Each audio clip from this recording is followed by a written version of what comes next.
A terceira e última atividade que a gente vai fazer nesse encontro é trabalhar a perspectiva de construção de um produto. Então o que a gente fez até agora? Pensou na frase, pensou na dinâmica da folha de papel e agora eu queria que vocês pensassem um pouquinho na definição e na construção de um produto inovador. Só que não é qualquer produto. A gente vai pensar agora num dado, um dado de jogo. Como que nós poderíamos produzir, se a gente estivesse abrindo uma empresa junto hoje, um dado inovador? Um dado normal é um dado que é pretinho e branco, né? E que tem 6 lados e dá para a gente, com a mesma probabilidade, um número de 1 a 6. Eu quero um dado ainda que dê como resultado números de 1 a 6 com a mesma probabilidade. Com isso eu tiro do jogo já uma série de possibilidades de inovação. Então continua tendo o mesmo objetivo. Mas com esse mesmo objetivo eu quero um dado inovador. Pensem um pouquinho nisso. Algumas coisas que a gente poderia pensar. Poderia ser um dado que brilha no escuro.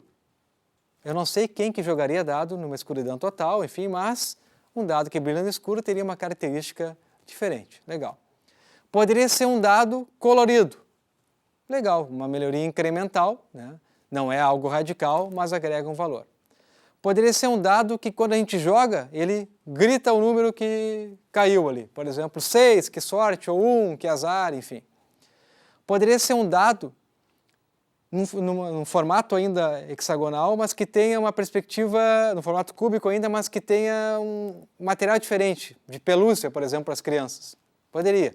E aí tem várias aplicações. A cada ideia dessas, se nós estivéssemos num grupo criativo, várias ideias na nossa cabeça iam se abrir. Por exemplo, quando eu digo, poderia ser um dado de pelúcia, a perspectiva de pensar em materiais diferentes se abre para vocês. Quando eu digo, poderia ser um dado que brilha no escuro, um outro espaço da nossa cabeça se abre para essa dimensão.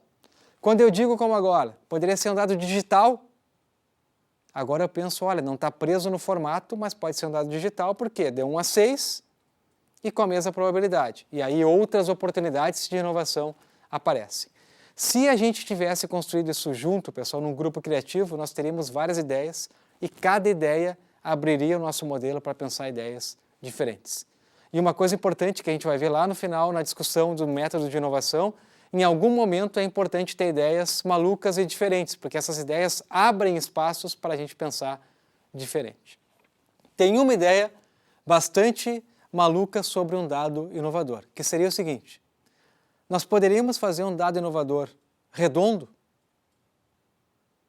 Se a gente parar para pensar nisso, dificilmente um dado redondo seria viável. Por quê? Eu pensaria, poxa, um dado redondo não vai parar. Como que eu vou construir um dado redondo que ele pare com um número de 1 a 6? E isso tiraria do jogo a ideia de dado redondo e nós iríamos continuar pensando dentro da caixinha num dado cúbico, por exemplo. Mas se a gente valorizar essa ideia, nós poderíamos pensar que alternativas surgem dali. Num primeiro momento, a gente poderia pensar em alternativas para viabilizar o dado. Como, por exemplo, além do dado, colocar um lugar onde o dado vai cair, por exemplo. Só que isso não garante que vai cair num número exato. Num segundo momento, nós poderíamos pensar em viabilizar essa ideia mais maluca. Se eu dissesse para vocês o seguinte: é possível desenvolver um dado redondo. A partir desse momento, a gente pensaria em como viabilizar isso. Essa figura que vocês estão vendo apresenta vários dadinhos redondos, e esse dado redondo, na realidade, ele tem essa carcaça redonda e por dentro ele tem ranhuras com um pezinho, e esse pezinho faz com que o dado caia sempre num número de 1 a 6.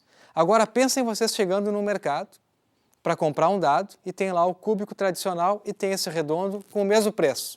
Qual que a gente vai comprar? Pelo menos na perspectiva de experimentação, eu vou comprar o dado redondo. Então assim, pessoal, esse exemplo ele tenta trazer para a gente a seguinte perspectiva. Ideias malucas devem muitas vezes ser encorajadas. Obviamente elas podem não ter sucesso na ideia em si, mas podem gerar novas ideias possíveis. E um segundo ponto, eu preciso estar propenso ou dar abertura para que os meus modelos mentais se construam de uma maneira mais aberta. Se eu não abrir a minha cabeça para receber ideias diferentes daquelas que eu penso, dificilmente eu vou ter um modelo mental mais robusto. Eu espero que vocês tenham gostado e que a partir de agora exercitem cada vez mais o processo de ampliação dos modelos mentais de vocês. Em situações corriqueiros do nosso dia a dia, como, por exemplo, quando eu estou lendo uma manchete no jornal, eu tenho vários modelos e pressupostos que fazem eu já pensar no que está escrito no texto antes de ler, né?